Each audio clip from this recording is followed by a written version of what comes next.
नमस्कार. कमल रेसिपीमध्ये तुम्हा सर्वांचे मनापासून खूप खूप स्वागत आहे आणि तुम्हा सर्वांना भोगीच्या हार्दिक शुभेच्छा. तर आज आपण इथं शेंगसोला तयार करणार आहोत, तर त्यासाठी लागणारं साहित्य आपण इथं घेतलेलं आहे. तर बघा, इथं मी पापडीचे शेंगा घेतलेले आहेत 1 वाटी. त्यानंतर इथं वालाचे शेंगा 1 वाटी घेतलेले आहेत. स्वच्छ धुवून आपण इथं सर्व घेतलेलं आहे. त्यानंतर इथं घेवड्याचे शेंगा मी अर्धी वाटी घेतलेले आहे. आमच्या इथं जास्त हे आवडीनं खात नाहीत. इथं मी वाटाणे 1 वाटी घेतलेला आहे. त्यानंतर कारळं घेतलेलं आहे. इथं आपण हिरव्या मिरच्या 2 घेतलेल्या आहेत. आपण इथं फोडणीत टाकणार आहोत. त्यानंतर बटाटे का मी स्वच्छ धुवून चिरून घेतलेला आहे. 2 कांदे घेतलेले आहेत. इथं पावटा घेतलेला आहे. ओले शेंगदाणे घेतलेले आहेत अर्धी वाटी भिजवून. त्यानंतर इथं मी लसूण घेतलेला आहे, साधारण 1 लसूण सोललेला आहे. त्यानंतर इथं हरभरे घेतलेले आहेत साधारण 2 ते 3 वाट्या, कारण आमच्या इथं हरभरे खूप आवडीनं खातात.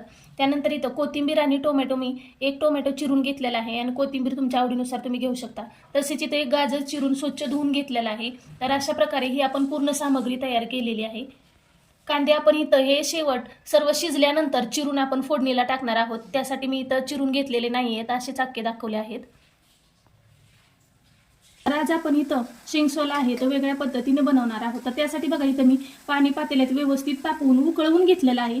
त्यानंतर इथं मी बघा, आपण वड्या शिजवतो ती चाळण इथं ठेवून घेतलेली. ह्या भाज्या ज्या आहेत त्या फक्त आपण इथं वाफेवरती शिजवून घेणार आहोत. तर त्यासाठी मी इथं पहिल्यांदा प्रथम मी इथं घेवड्याच्या शेंगा टाकून घेतलेल्या आहेत, पाहू शकता तुम्ही. त्यानंतर इथं मी हे शेंगदाणे आहे ते टाकून घेत आहे भिजवलेले. त्यानंतर आपण इथं बटाटा टाकून घेणार आहोत. सर्व आपण एक एक भाज्यांना इथं टाकून व्यवस्थित वाफेवरती शिजवून घेणार आहोत. आपण या प्रथम खाली टाकून घ्यायच्या आहेत, कारण या शिजल्या जात नाहीत लवकर, त्यामुळं. त्यानंतर इथं मी पावटा टाकून घेणार आहे वरतून, तोही व्यवस्थित पसरून घ्यायचा आहे. ते झाल्यानंतर आपण इथं वाटाणा टाकून घेणार आहोत. फक्त आपण वाफेवरती आपण ह्या भाज्या उकडून घेणार आहोत. वाफेवरती भाज्या उकडून घेतल्यामुळे याचे पौष्टिक जीवनसत्व आहे ते डबल वाढले जाते आणि भाजी पण खायला सुंदर लागते. त्यानंतर आपण इथं हरभरा टाकून घेणार आहोत, तोही आपण पसरून घ्यायचा आहे व्यवस्थित, खूप मस्त. आणि त्यानंतर आपण शेवटी गाजर टाकणार आहोत. आणि ह्या ज्या भाज्या आहेत त्या आपण 10 ते 15 मिनिट झाकून व्यवस्थित 15 ते 20 मिनिटं वाफवून घेणार आहोत. आणि त्यानंतर जे आपण या वालाच्या आणि पापडीच्या शेंगा घेतलेल्या आहेत त्या टाकून वाफवून घेणार आहोत. तर 10 ते 15 मिनिटांनी पाहूया.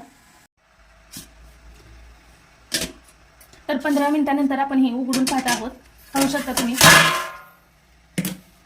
खूप अशा मस्त आपल्या भाज्या शिजलेल्या आहेत, पाहू शकता. हरभरा इथं शिजलेला आहे. त्यानंतर आपण इथं बटाटा चेक करून घेऊया. बघा, बटाटाही व्यवस्थित शिजलेला आहे, पावटाही व्यवस्थित शिजलेला आहे. सर्व भाज्या आपल्या शिजलेल्या आहेत. तर इथं मी गॅस कमी करून घेतलेला आहे. आणि त्यानंतर आपण जे हे ठेवलेलं आहे पापडीच्या आणि वालाच्या शेंगा, त्यात आपण याच्यावरती टाकून घेणार आहोत. आणि फक्त 5 मिनिटं आपण याला नंतर उकडून घ्यायचं आहे, कारण ह्या शेंगा लगेच शिजले जातात. इथं गॅसचीही बचत होते आणि त्यानंतर ह्याची टेस्टही वाढली जाते. तर आणखी आपण याला 5 मिनिटं झाकून व्यवस्थित ठेवूया आणि 5 मिनिटानंतर पाहूया. मी इथं कारळ भाजून बारीक करून मस्त असं घेतलेलं आहे. त्यानंतर आपण इथं फोडणीसाठी कांदा बारीक करून घेणार आहोत. तर इथं बघा, मी 2 कांदे घेतलेले आहेत, ते आपण व्यवस्थित बारीक करून घ्यायचे आहेत. त्यानंतर इथं मी ओलं खोबरं किसून घेतलेलं आहे, तर तेही आपण इथं टाकून घ्यायचं आहे आणि तेही आपण व्यवस्थित बारीक करून घ्यायचं आहे. त्यानंतर आपण इथं टोमॅटो आणि कोथिंबीर घेतलेली होती, तीही आता आपण इथं टाकून घ्यायची आहे आणि तीही आता एकत्रच व्यवस्थित बारीक करून घ्यायचं आहे. असं सर्व आपल्याला याची पेस्ट तयार करून घेऊया. तर आपण हे सर्व आहे ते व्यवस्थित बारीक करून घेतलेलं आहे बघा. तर आता आपण हे फोडणीला टाकणार आहोत.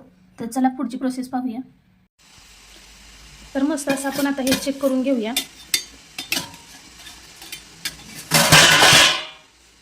पडलेलं आहे पाहू शकता. खूप मस्त अशी आपली ही शेंगा आहे वालाची आणि पापडीची, ती शिजलेली आहे. आणि आता आपण हा गॅस आहे तो बंद करून घेणार आहोत.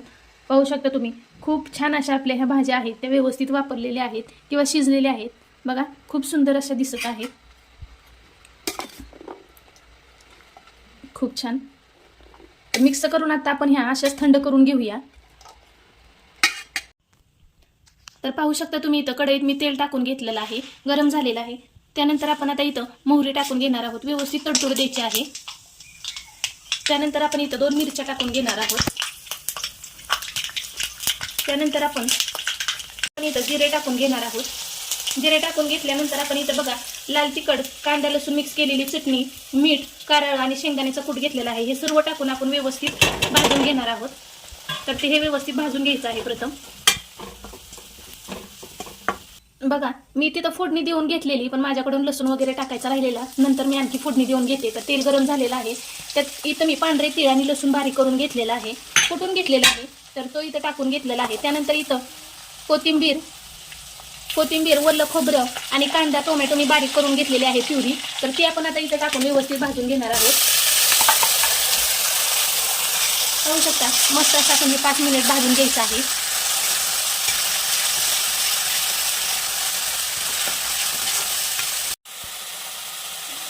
तर पाहू शकता हा मसाला आहे तो व्यवस्थित भाजला गेलेला आहे, तेल सुटायला सुरुवात झालेली आहे.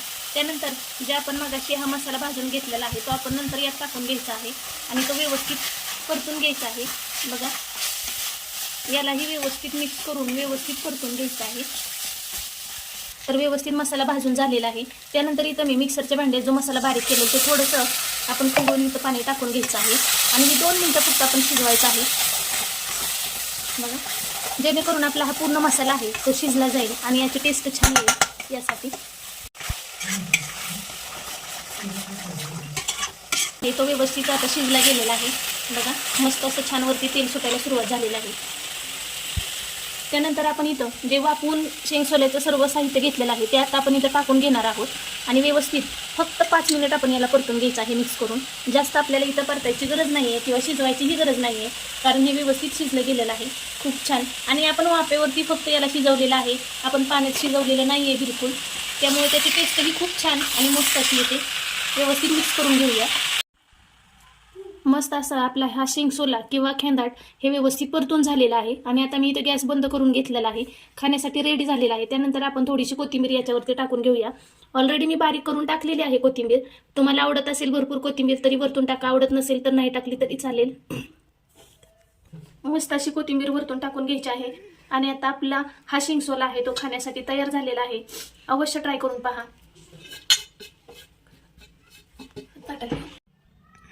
आपला हा शेंगसोला आहे तो आता खाण्यासाठी तयार झालेला आहे. त्याच्यासोबत इथं मी बाजरीची तिळाची भाकरी घेतलेली आहे. तुम्ही इथं काळे तिळही वापरू शकता आणि पांढरे तिळही वापरू शकता. मी दोन्ही प्रकारे बाजरीची भाकरी बनवलेली आहे. काळे तिळही लावलेले आहेत आणि पांढरे तिळही लावलेले आहेत. त्यासोबत खायला खूप छान आणि सुंदर अशी लागते ही भाकरी. तसेच इथं मी थोडी कुरवडी तोंडी लावायला घेतलेली आहे. आणि तुम्हाला आणखी एकदा मकर संक्रांतीच्या खूप खूप हार्दिक शुभेच्छा. असेच पुढच्या नवीन व्हिडिओमध्ये भेटूया. धन्यवाद.